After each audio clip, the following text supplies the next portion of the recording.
Welcome to the Danny Clinkscale Reasonably Irreverent podcast. Insightful and witty commentary, probing interviews, and detours from the beaten path. The laughs will flow, the beer will flow too, or whatever else Joe has. He's only got beer right now. I'm a little disappointed, to be honest. But you never know what part after the break we will see. But anyway, it's time for another edition of Thirsty Thursdays.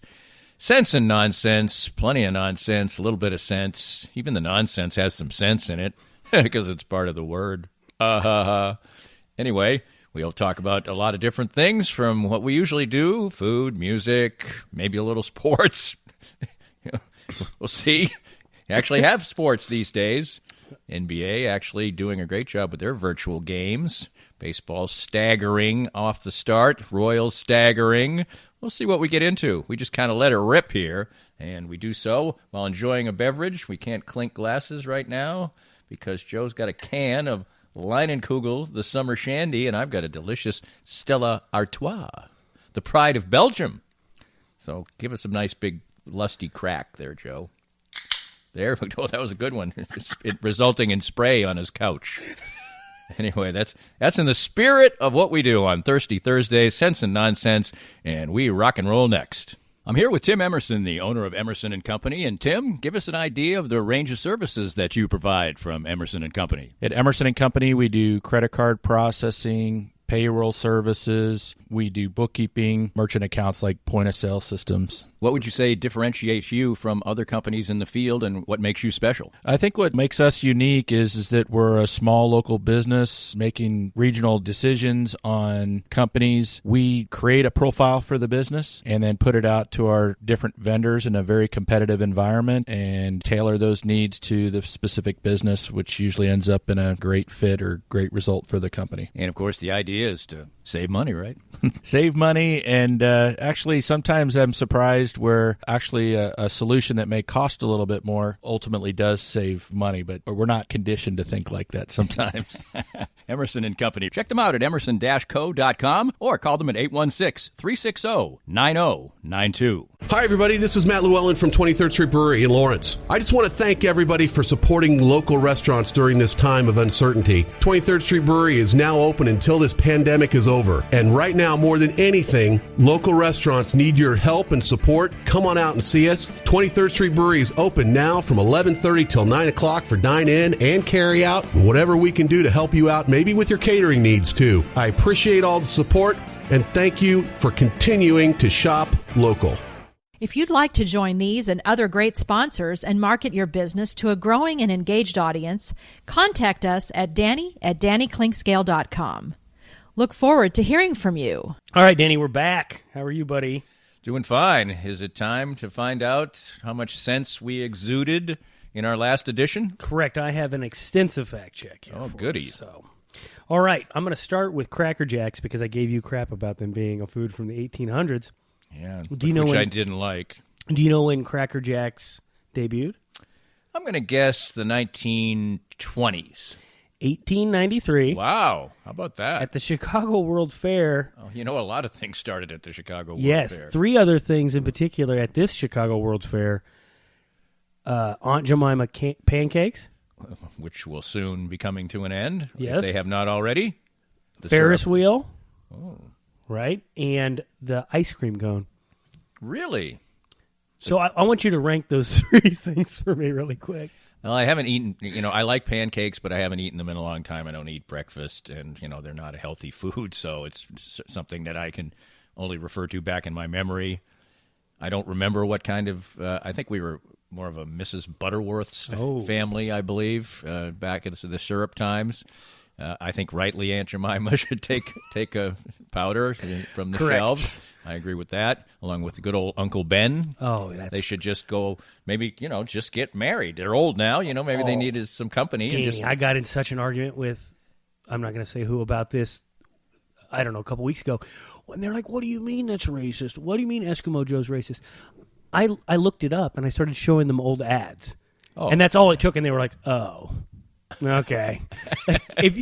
Whoever you are, whatever your political persuasion is, just Google an ad for those things from like the 70s. It wasn't that long ago. Right. And it's just, I mean, it's undeniable. Right. It's, well, to me, and we don't need to revisit it because it's changing, but it's like Redskins. You can argue about the other things, but Redskins was just a flat-out racial slur. 100%. Now people haven't used it recently in that regard, but that doesn't mean that you can use it. But let's move on from that. Arrivederci, Aunt Jemima, and Uncle Ben. And So you're going to it'd be interesting to see what they replace the names with. Yeah, it's Because going to it be is an tough. icon. You know, Yep. it certainly hurts business, but you know, your business thrived because of something that shouldn't have been used. Well, my argument was just as long as for like 2 months it says formerly named Aunt Jemima or something on it, so I right. know which product it is. That'll work. But come on, Danny, rank it. Okay. Pancakes, Ferris wheels, ice cream cones. Well, I'll go with ice cream cones, although I'm a ice cream in a cup guy, so I don't. Is that a mess thing, or is that a? No, it was more like, okay, I'm having a delicious treat. I don't need to pile on with another delicious treat. And if I was for instance, I think those regular cones, not sugar cones, are disgusting. The styrofoam ones? Yeah, they were just an ice cream receptacle. The fact that people actually ate them was pretty amazing. And a sugar cone but then if you elevate to the sugar cone, you're really having two desserts. So, and heaven forbid you have two good things. well, yeah, but when you stop growing and you gain 30 pounds in a month, you figure that life has to change, which it did. I had a friend who actually became a professional tennis player who won major championships in doubles, and he was an artist with an ice cream cone. I mean, the guy, if we would order an ice cream cone, we weren't like outside in the sun. Yeah. We had it at like Friendly's, was a big ice cream chain in the Northeast. Okay. And it was really good ice cream. He literally would have the ice cream cone for like an hour. He would just tenderly lick the cone leisurely, and we'd be like, everybody else would be done, you know. Very happy wife. Bertie, we want to go. What's up? You know, he's still sitting there treasuring his cone. You know, this is like you on the program the other day. You fence sitter. Come on, rank the dang thing. I did ice cream cone. Yes, well, what's two? Oh, Ferris wheel. and what was the third one? Aunt Jemima pancakes. Yeah, well, I've only, like I said, we talked about this a couple episodes ago that I went to the fair. Yep. So I hadn't been on a Ferris wheel in a long time. I thought the Ferris wheel was kind of cool, so I'll go with Ferris wheel. Okay, and I haven't had pancakes in a while. But you know what? If somebody served me up some pancake, you know, I went to someone's house and they said you got to have pancakes. It's not like I'd be kicking and screaming. Heaven forbid somebody make you some pancakes. I would like to. That was the first fact check, and it involved 3 diversions, I believe. Yep. There we go. We're getting out of hand. Okay, look. The basis of this thing has turned into the fact check. Let's face it. So we talked a little bit about weed or marijuana, like we have a bunch. And so I looked up. I think we talked about the fact that, you know, nobody calls it grass anymore. Yeah, well, I found a list. Yes. Okay, and this is from, I don't remember. It seemed like a very respectable marijuana-based website. So, High Times or something? yes, it was something like that. Does High Times still exist? I don't Anybody know. I don't know. I got that, but it did when I was a kid. I got the top 10 list here, so we're going to go through this. All right. Because I was very interested in some of these. Number 10, ganja. Right. Yeah. Right? Heard that. Yeah. Number 9, giggle smoke. Never. Never heard of it. Never. Number 8, skunk. Never. Never heard of it. Number 7, cannabis, of course. Right. Number 6, dope. That referred to something else when I was a kid. No, it was weed when I was younger. Yeah. Yeah. Number 5 is grass. Right. Okay, number 4 is reefer. Number 3 is weed. Mm-hmm. Now, I didn't know this. Originally, cigars and cigarettes were called weed. Oh, They'd be like, give me a weed. wow. And then that's where it came from. I found that interesting, right? Yeah. And then you've got pot, number 2, and Mary Jane, number 1. So, Mary Jane number 1. number 1, yeah. What? Maybe it's a song. I don't know. You sent me some Tom Petty songs the other day. Well, that is a song by Tom Petty. And I'll tell you what. What's funny is when I I first can't heard believe that they song. rank it number 1, though. Yeah, when I first heard that song, I had no idea that's what it meant. And I'm like walking around singing it, and my parents are like, "What are you?" You know? Well, here's a diversion for you. You'll like this one because it's all kind of to reference another thing I do, Unleashed. When I was in like the 7th grade, a phrase that became popular to use in a derogatory fashion was the douchebag. Oh yeah. Okay. Well, I didn't know what it was. I just knew that that's what we said when somebody was being a doofus. Yep. So I'm at the dinner table, the family dinner table. It's like 7th grade, and I said, "Oh, this guy today was being such a douchebag." And my mother, I think she like dropped her fork, and I'm, what? He was. And I had no idea what the actual thing was. I was in my 20s before I knew what an actual douchebag was. Yeah. Okay. All right. You use the word "fey" a lot. That was right in that music thing we were talking about. So I looked it up. I don't really use it a lot, but Okay. Well, I thought I knew what it meant. And I think that maybe it's something even different than what you think it means. But so I looked it up in the dictionary, basically, right? Fey is someone who seems to come from a different world. And the word is from Old English, and it meant fated to die soon. F-E, but spelled how? F-E-Y. I think it's probably morphed into something like I used it, because generally if somebody was, it's kind of an old-timey way to say somebody's, effeminate or something, right? Light in the loafers. Yes, well, that's what I assumed, but they literally had an example sentence, and it said, this person seems to be fey as if they're from another world. I'm like, isn't that nuts? And then I looked up F-E-Y-E, not a word. So, all right, well. Anyway, right? Interesting, right? Yes, that is interesting. Okay, my friend of the podcast, Wyatt, who I referenced, who owned the car that we used to jump, called me and corrected me. We did, in fact, paint a Confederate flag on the roof of that car. Ouch. Yeah, I had totally forgotten it. And, I mean, in my defense, I'm admitting it, right? And we were 14, right? And we grew up in a small town. And it was only on there for a while before we painted over it. But I thought I would just come clean in the spirit of, telling the truth. Well, there you go. And that's where it was. Admitting the error of your ways. Yes, and it makes sense that it was called the Mazda Lee because we would jump it. But then I had forgotten about the flag. So anyway, I thought I'd just come out and admit that. I did look up what brand the Woody wagon, station wagons were, and a bunch of different brands. Yeah, I think we had a Ford, but I think that most companies made one. Yeah, Jeep, originally Ford, they were kind of like everybody. they were surfer things. Yeah, I mean the Beach Boys sing about right. Yeah, when they're singing about their Woody. I don't know if that was. Do you think they actually was a double thing? I don't know. It had to have been a double entendre, right?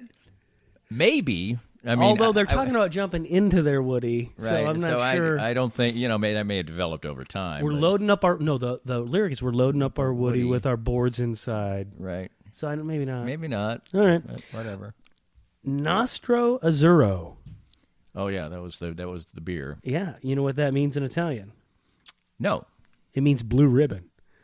So it's an award-winning lager. Or you could say it's the Pabst Blue Ribbon of I guess you could say Italy. Two things.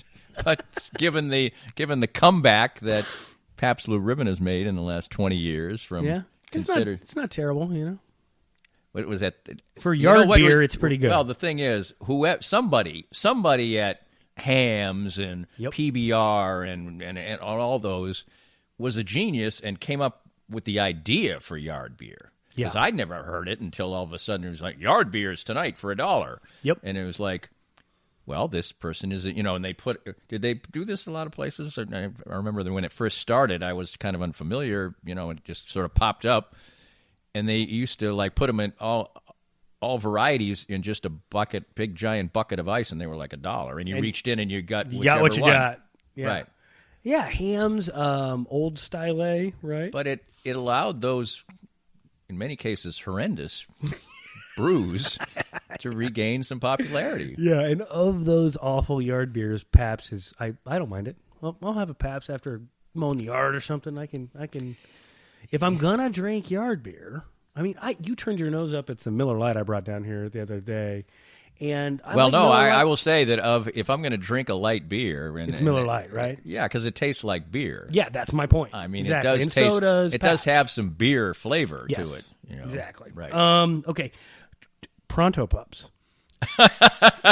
Now this I'm excited about. So I looked it up, and there's a lot of people claiming ownership of Pronto Pup, but there's a little hut in Oregon that says they invented the corn dog in the 30s, and the name of the place is Pronto Pup.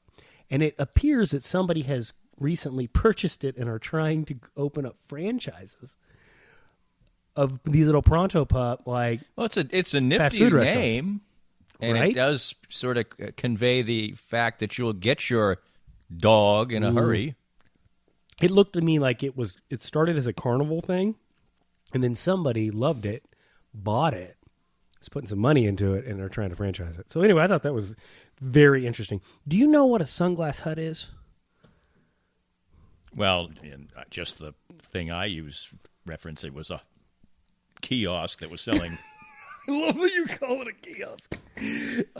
Yes. No, but a sunglass hut is an actual store called Sunglass Hut. Oh, it's a chain? Like a designer sunglass place. That's where my confusion was coming. Oh, okay. Is because I'm sort of a sunglasses nerd, I don't know, aficionado, right? I like nice sunglasses, and I go to Sunglass Hut to buy them. Well, so I thought you were saying there was a Sunglass Hut at the county fair. No, there was the district fair. Got it. Oh, the district fair. Sorry. But anyway, no. I think the company Sunglass Hut probably wouldn't have sported Confederate flags. That's why I was so confused. Well, I can imagine. Okay, our final. Now, one thing I did have in my one accomplishment I've made. My wife has probably changed 100 more things that I did than I have of her. But I did wean her off expensive sunglasses. Oh, see, that's a travesty. Because she just lost them. Oh, well. I mean, and in my experience, that's what people do. They lose their sunglasses. And so why would you pay $100 for something you're going to lose? Well, first of all, if I pay $100 for a pair of sunglasses, that is a bargain. Secondly, wow. Secondly, and do you lose them? I probably don't lose more than a pair a year, right? That's pretty good. Most people I know lose them like readers. Here's the thing: is I had glasses my whole life, and I got my eyes fixed, right? And I could never wear sunglasses because my eyes were so bad. I had to wear glasses all the time, and I was always envious of people who could wear sunglasses. And I know it's just one of those. Never even had things. like prescription sunglasses. No, because what are you gonna go pay for prescription? I'm broke at this point, right? As soon as I was not so broke that I could get somebody to loan me enough money to, get my eyes fixed, I did. So anyway, and then after that, I'm like, well, I'm buying nice sunglasses, and now I'm addicted. What can I say?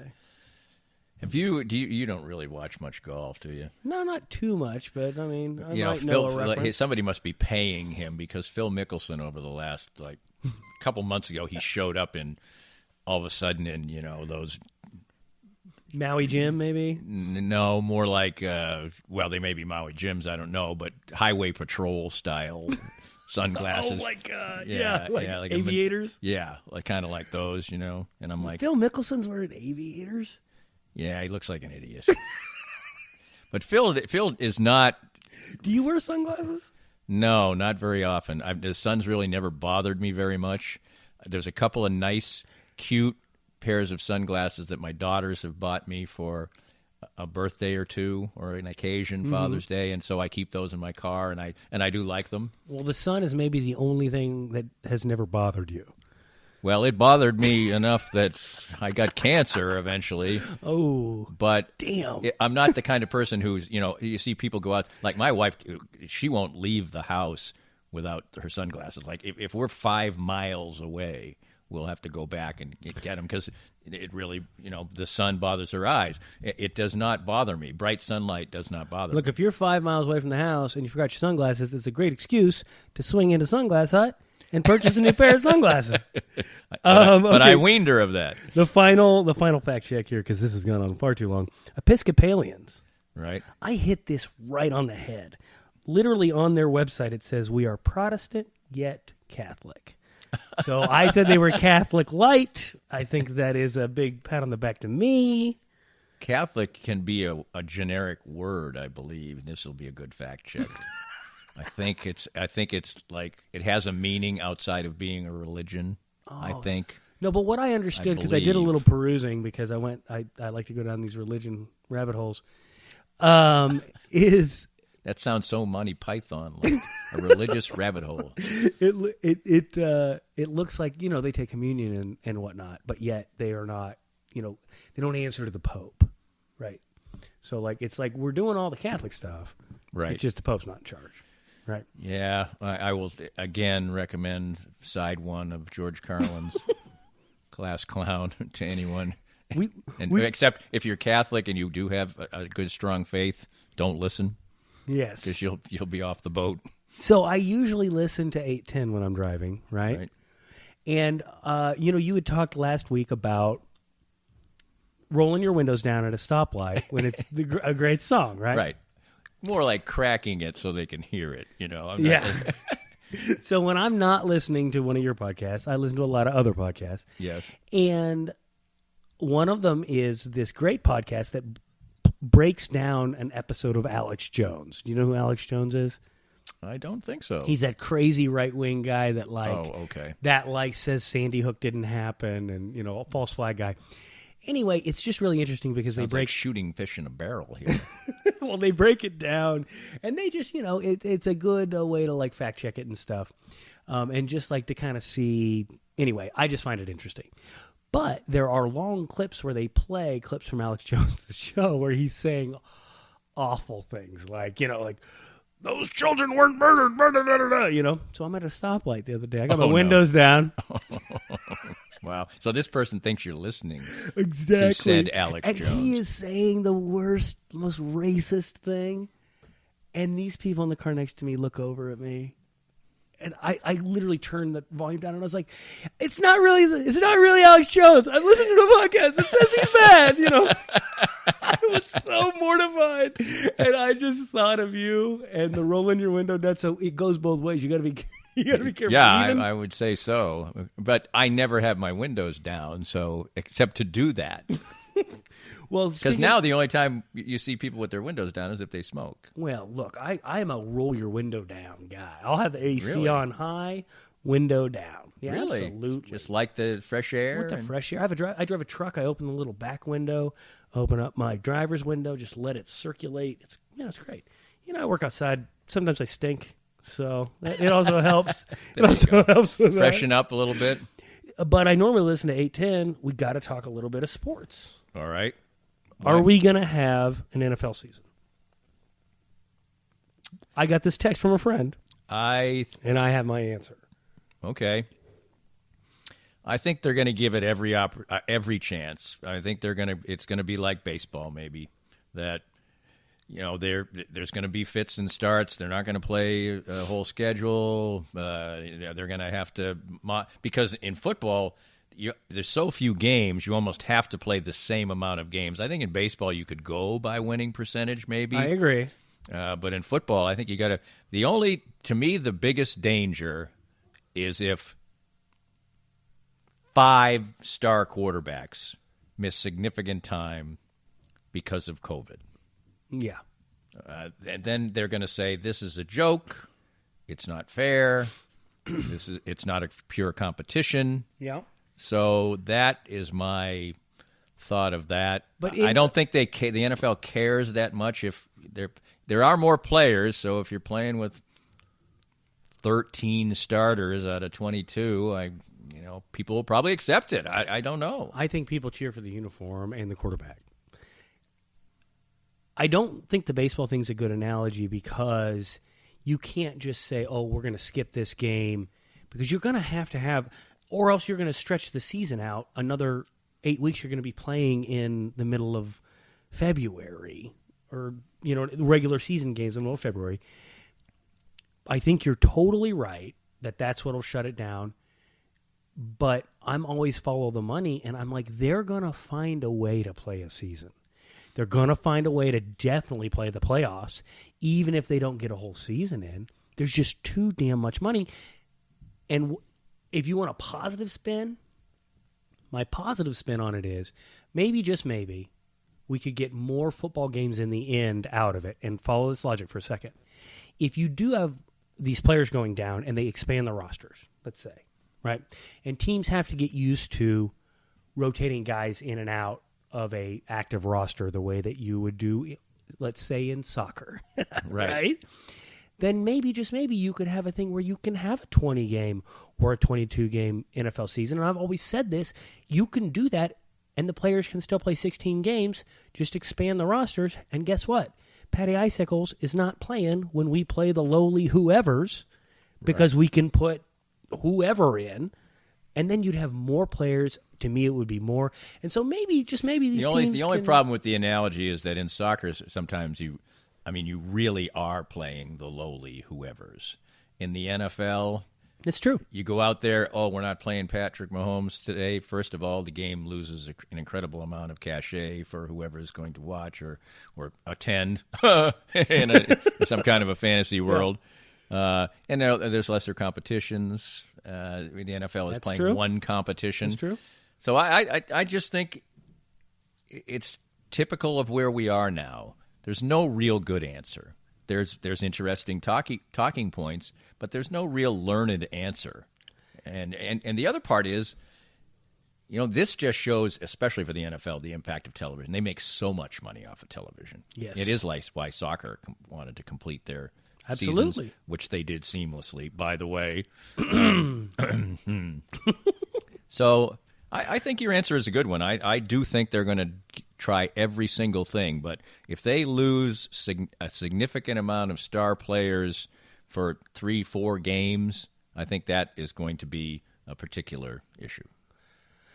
Yeah, I agree. I want to talk some more about sports, but it is time for a refill, buddy. It sure is, because I am dead empty. You've been dead empty for a while. I went know, on too long with my harebrained soccer scheme ideas. I'm thirsty on this Thursday. All right. Yes.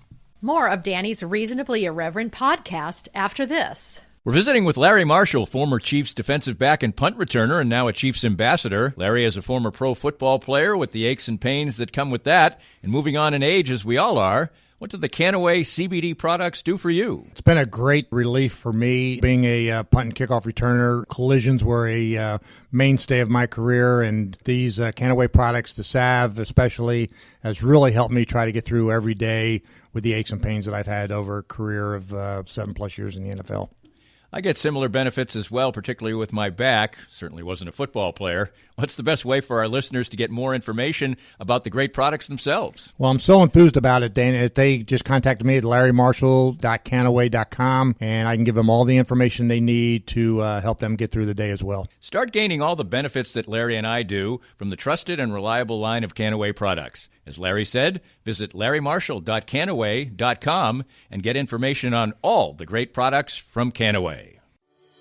Cinematic Visions has been an affordable solution for professional media production in Kansas City since 2003, offering award-winning video production and creation, as well as a wide array of digital and social media management services. From planning, scripting, filming, editing, and post-production, to delivering your product to a watching world, Cinematic Visions will provide professional and affordable services for you and your business with the necessary return on investment to make it all worthwhile. Cinematic Vision's goal is to unlock the power of storytelling through video and a strong online presence for your company. Beyond the numbers, they want to inspire and evoke your clients to feel and act.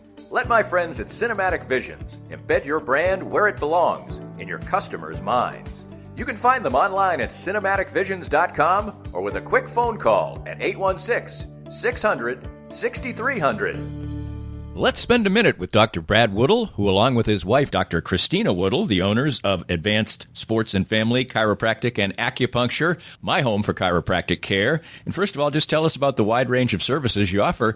Danny, we offer comprehensive chiropractic, acupuncture, physiotherapy, and rehab. We do a very thorough examination, x-rays on site as necessary, and we have a full rehabilitation department, so we can help out with exercises, stretches, different therapies for the complex, but also the very simple conditions we treat. You have been deemed essential and have remained open all through this COVID-19 process. What are some of the things you've done to make sure that was the case? From the very beginning, in March, we started to make sure that we were cleaning and sanitizing with EPA-registered sanitizing products. We also implemented masks way before the state required them. We implemented a parking lot waiting room, took out half of the chairs in our waiting room, and made sure to space out visits so we could appropriately meet, discuss, and also screen patients to make sure we were taking care of healthy people. Find out more about Advanced Sports and Family Chiropractic and Acupuncture and how they can help you at asfca.com.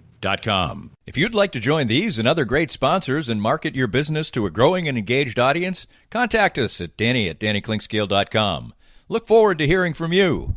We are back, and I think it will become a tradition that the fact check pretty much will be the first segment of the Thirsty Thursdays, Sense and Nonsense. Joe does such a good job of fact checking. Oh, it's so I really nice of you, I really Danny. just roll in here, and he's got a little notepad and everything, and he's ready to roll. So you just wanted to finish off your thought about the NFL and the fact that you feel like as long as the quarterbacks are upright, they're going to have be the playing some playoffs. football. Yeah, I don't care. I don't think it matters how many games are played. If they've got the quarterbacks healthy and upright, enough of them to field the playoffs for the money, they're going to do it. They're going to do it. You know, this Shinerbach is damn good. I know. Have you had the Ruby Redbird? I think I gave you a Ruby Redbird. Yeah, it was very good. Now, here's a question for you because I didn't know this. I hadn't even ever seen it on the label. What's the name of the brewery that makes? I thought it was just Shinerbach Brewery. Yeah, I would have thought of that. Is it a German name? It is, I think. Yes, definitely, because there's no vowel there. Like But Olbach or something like that? Spitzel. Spitzel. Yeah. Spitzel is because it's TZL, so that's got to be German, doesn't it? I think that makes it SPOETZL. Czech, maybe. SPOT. I think that makes it Fact check. I think that makes it Spatzel. Okay. Do we think that's German or do we think it's something else? I think it's German. Fact check. I'll fact check the crap out of it, Danny. All right, there we go. I got YouTube TV. Yes. I'm a Lakers fan. Uh-huh. I go to watch the Lakers game the other night, and I'm like, I am not making it through this game. You know, I'm joining it an hour and a half late. Right. Right? And I hadn't checked the scores of the previous night's game. And it's there in my DVR. So I scroll down to it, and I click on it, and it gives me two options. It says play or play key plays. Whoa! Yeah. How long is the play key plays? So they give you about 5 minutes of the first half. Right. They give you about 5 minutes in the third quarter.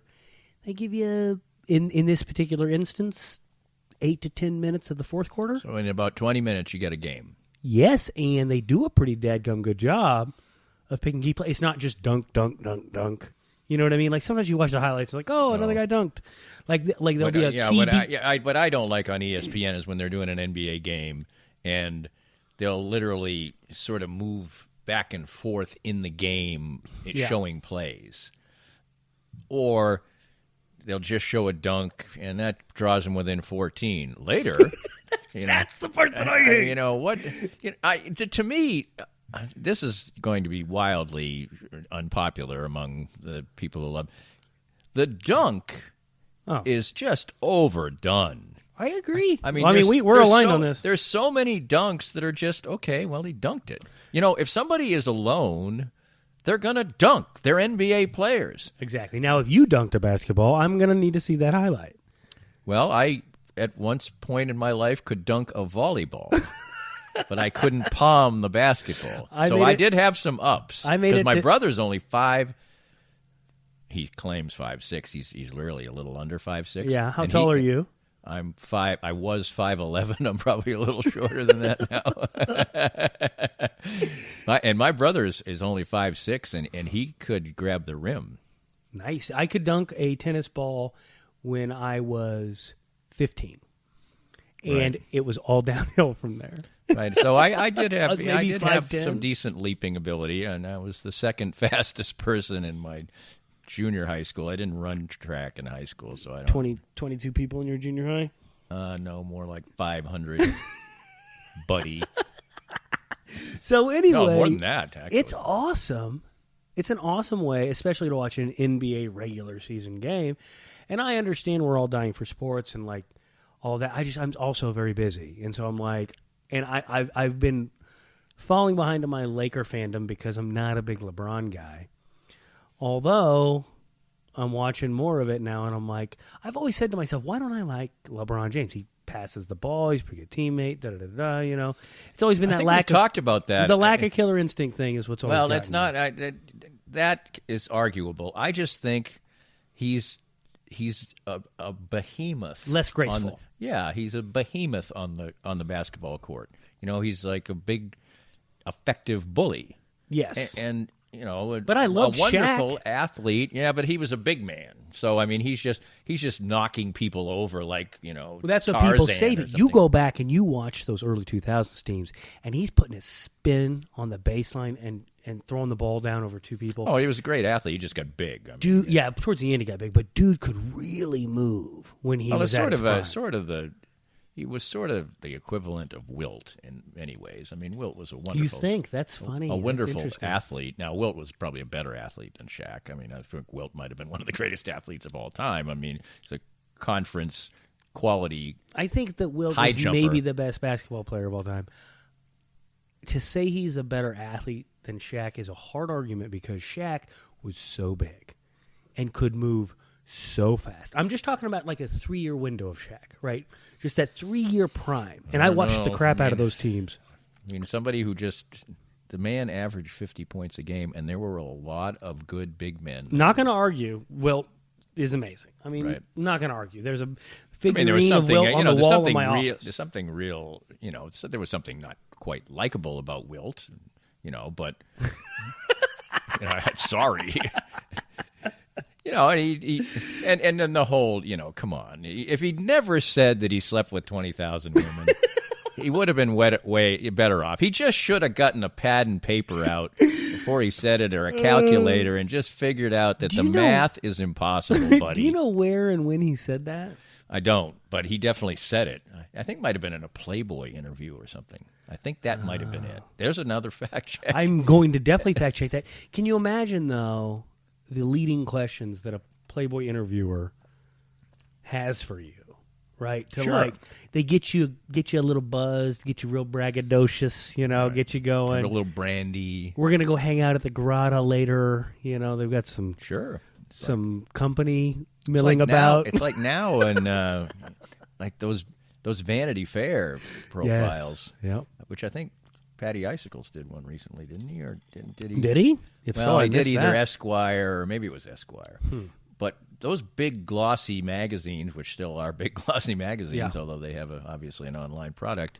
I mean, the writer basically like spends like a week with the Yep. person, and you know, drives around with them and goes out. And, Now I'm gonna be snooty like you normally are here. I'm not a magazine reader. I'm sorry. I read a lot of books. Okay. well, I don't read many magazines either, but we actually get Vanity Fair. My dearly departed mother-in-law had a Lifetime Well, she used to do what's the big Publishers clearinghouse Clearinghouse. sweepstakes? Yes, yes. So she gets every magazine in the world. Vanity Fair is really a good magazine. Now, I don't often read it. I've heard it's well written. Yeah. Oh, it's really, you know, and the articles are like really long. Like I don't know. Even Yeah, though it's even long though I form. write blogs and I don't know literally. I used to look at the word count, but now I don't pay Yeah. attention anymore. But these are like, you know, it'll be like 5 magazine pages in small print, and then it'll kick to the back, and Yeah. it'll be like several more. So Which is cool because long form journalism, there's not a lot of that left. It's just, you know, clickbait crap, right? And so it's good that those places still exist. you know, I will give the Kansas City Star credit. They do a lot of very in-depth industry pieces these days. I totally agree. I am such a defender of the Kansas City Star. There's that kid, you know, I go to the lake all the time, which, by the way, was the lake last weekend. It was great. Yeah. You know, we had a little. My wife and I left the kids at that lake house with Grandpa. Had a little romantic cruise Had in a the little boat. romantic evening cruise. It was fantastic. But anyway, a few years ago, We'll just let the details die on that. Joe currently has multiple mosquito bites on his backside. I don't know that for a fact. I mean, he's just been scratching himself. the how whole would time. you know that, Danny? You've That been is scratching yourself during this particular session. Oh my God. Okay, so anyway, on a more serious note, a few years ago, the Star did that in-depth piece about that poor kid that was handcuffed by the police at Lake of the Ozarks, and then they took off in the boat, and he fell out, and they put his life jacket on wrong. And this 21-year-old honor student kid died in the lake, and the police officer wasn't even sanctioned until the Kansas City Star dug into it and did an expose every Sunday for like 20 Sundays or whatever it was. Anyway, if anybody at the Star listens to this silly little podcast, I love it. I'm a subscriber. Right. I mean, they at least a couple times a week these days. Well, you know, we got the physical paper until about 6 months ago. And then finally it was just, you know, okay, well, we've got the online and it's too expensive, whatever. I got the physical paper until I got the feeling that they didn't want me to get the physical paper anymore. Right. Well, when Monday's edition would blow away in a 10-mile-an-hour wind, 7 pages. it was about time. But that didn't reflect the fact that they will do some really good in-depth journalism. So I can, No doubt about I can it. highly tout that. Are you an NBA fan at all? I like watching segments of NBA games, and I like the playoffs, but there's too much for me to consume as far as sports are concerned to watch NBA games, you know, on a regular basis. The athleticism is incredible. I understand why people would enjoy the product and maybe consume it at the expense of a lot of other different things. That's not me. Yeah. That would be sort of a rabbit hole for me, you know. I love that phrase. So I love basketball. I love watching basketball, and these guys are incredible. There is a certain aspect that they're so good now that it's tough. And when 25-point leads sort of mean nothing in a game, you kind of feel like. But I'll tell you what, I hate when people go into a stereotype of any sport or activity that is considered just, well, you only have to watch the last 5 minutes of the game. But the NBA but can in the be that way. NBA is close to that. Yeah, and I'll admit that freely. So what I was going to ask you is so I was trying to watch baseball the other night. Okay, just for me or for what? you? I was trying to watch it for you on TV. Just to be clear, just to repeat it, I will go to a baseball game any day, and I will sit there and I will watch said baseball game, and I will love every second of it because something about being at the ballpark, the smells and the sounds, and I can see the outfielders, and I can see the adjustments that the infield is making. I can see every little thing that's happening, right, other than the pitch, whether or not it's a strike. Right. And to me, that makes it a sport worth watching. On television, it is just crotch grabbing, rosin bag tossing, spitting, glove adjusting, and then action every 40 seconds. And then when there is action, there's 5 seconds of action. So, you mean like football? That's a great point. I saw this coming, right? And I'll tell you that when it switches to American football season from soccer, and I'm a gigantic Chiefs fan. You know this. I mean, if you don't know this, I mean, I'm a huge Chiefs fan. Huge. Gigantic, right? I've ranted about it. The first couple preseason games, football seems super slow to me. It does. Because I'm used to watching soccer where it's constant action, right? Yeah, and people will say, well, it's not constant action. And you don't understand what's going on. I'm sorry? You don't understand the game? You don't understand what's going on? I don't understand. It's one of the reasons it's one of the positives and negatives of soccer for me.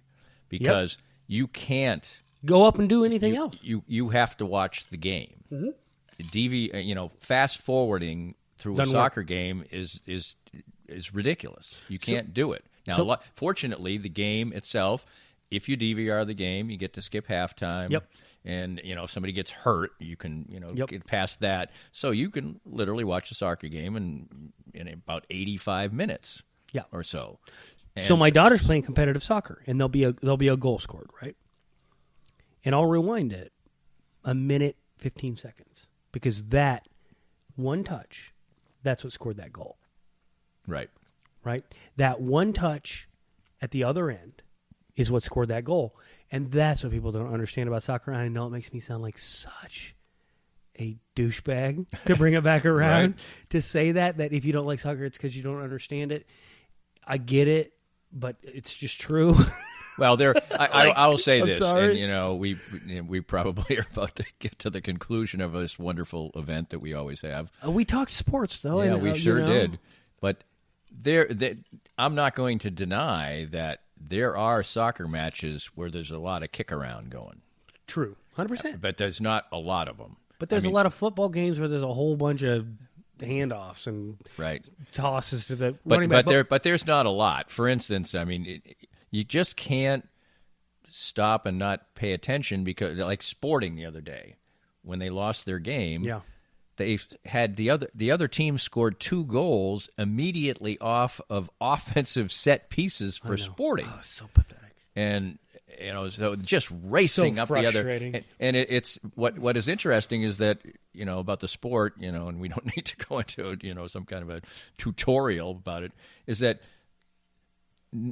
maybe in no other sport do the teams actually play to counterattack. Yeah. There are teams that's their strategy. They'll just soak up the other team's offensive strategy, and there's this sitting there waiting for just one, okay, we're going to defend, and the other team will really have the ball all the time, and we'll look like we're getting our ass kicked out here, and then all we need is one real good opportunity, and we're great at going back the other way. Do they? I don't know enough about it, although I like watching the sport. Do they do that in hockey? It's too free flowing. No, Too not free-flowing to do really. that? You can't. Also, you can't absorb that kind of pressure. Because hockey is super fast soccer on skates. Yeah. Once I realized that, I was like, oh my God, I like hockey. Well, hockey is a wonderful sport, but But again, we have to get back to baseball. Okay? Because Yes. before this is over, Yes. so batter's grabbing his crotch. He's changing his gloves. He's pitchers playing with a rosin bag. When you're watching a baseball game and this is happening for 40 seconds before they throw a pitch, what are you doing during that time? Like what's going through your mind? Like I'm trying to watch it and I'm like, do I play a game on my phone and look up every 30 seconds? Like what's going on? Well, I think one thing that helps first of all, I like listening to baseball on the radio. It's one thing per se. Look, I like that as well. But it depends on the second thing is baseball is infinitely helped if you have an excellent announcing crew, because there's a lot of time for you to listen. And I'm not gonna comment. And in some cases, that's not happening during a Royals broadcast necessarily. Ryan Lefevre, He's outstanding. great. He's the best. Some others, maybe comic relief. But also, baseball is a sport that the DVR can really help, and which is why I'm a little surprised that it hasn't maybe benefited baseball. Because if you don't want to watch a lot of that, you can, especially with the Fox box. Oh yeah. You can just look at that inning 1, 2, 3, or if you go slow, you can see how the pitches are going. Oh, he's down on the count. Hey, we got a 3-1 here. Boom. So you can effectively watch. You talked about that YouTube thing. You can effectively watch a full baseball game and really get a feel for it in probably a half an hour, because I've done it.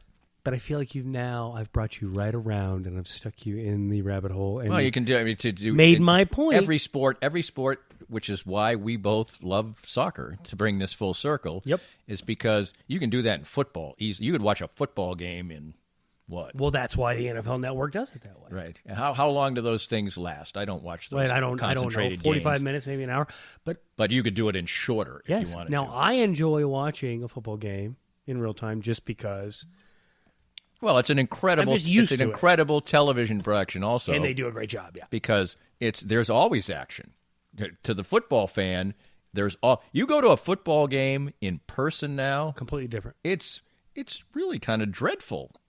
Because you're so used to them showing And- the replay well, 7 also, times. and so many commercials, so many breaks in play. Oh, that is the worst. The commercials are interminable. Now with replay interminable, college football I think is even worse in that regard.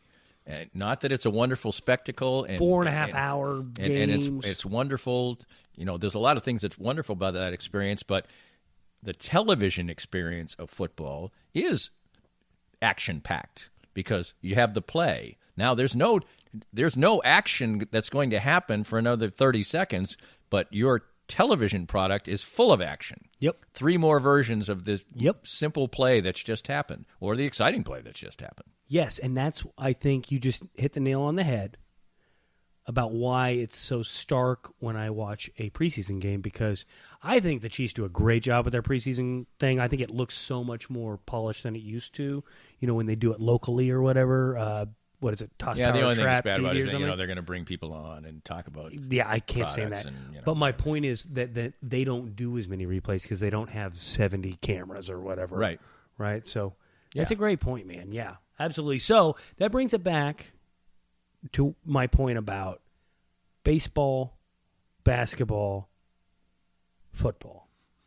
They're all slower than soccer, and that is why We're not going to win friends with this one. Is the beautiful sport. Well, I wrote a blog yesterday about a variety of things that I enjoy very much and have no ability in: music, art, film, and sport. Sport wasn't one of them. That sport came naturally to me. I played it, whatever. Yeah. But part of one of the things I said is that I am so fortunate in the fact that past a certain age in my life, I was able to develop 2 incredible passions, which is Broadway theater and soccer.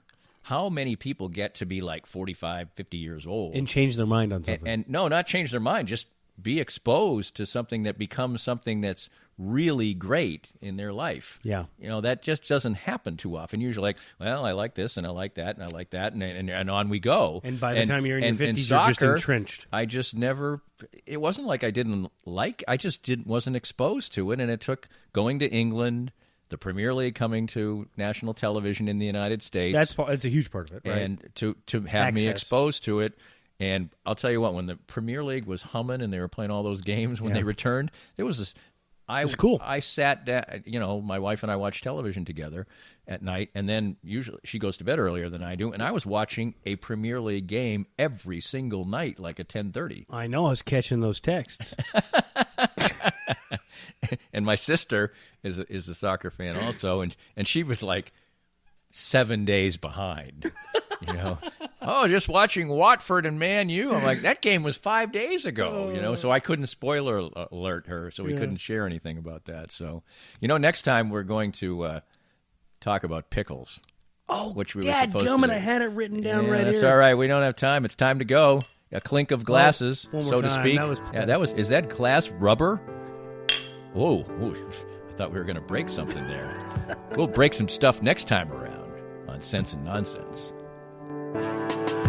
This podcast was made possible by our great sponsors. We hope you enjoyed the latest Danny Klink Scale Reasonably Irreverent podcast. Come back soon for something fresh and new.